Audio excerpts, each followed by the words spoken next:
Today I'm going to show you how to make puff pastry cheese straws. You will need 320 grams of puff pastry, 100 grams of cheddar cheese and 1 egg.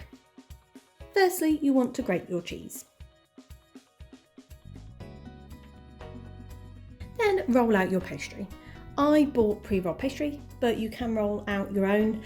Just make sure that you flour your work surface first. Then, having pre-beaten the egg, you want to egg wash the top of the puff pastry.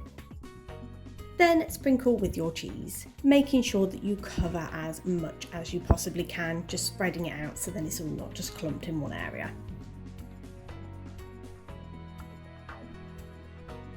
Then cut into fingers. My fingers were about 3 to 4 centimetres thick, but you can go thinner if you want, you can go thicker if you want.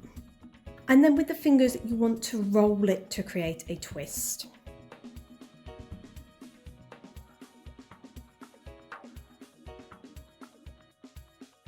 Then pop the fingers on a pre-lined baking tray with baking paper, and then just brush the top of the pastry that is showing with the remaining egg wash.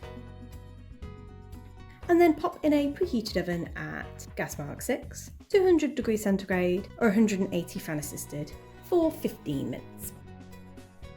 And there you have it. That is how you make puff pastry cheese straws.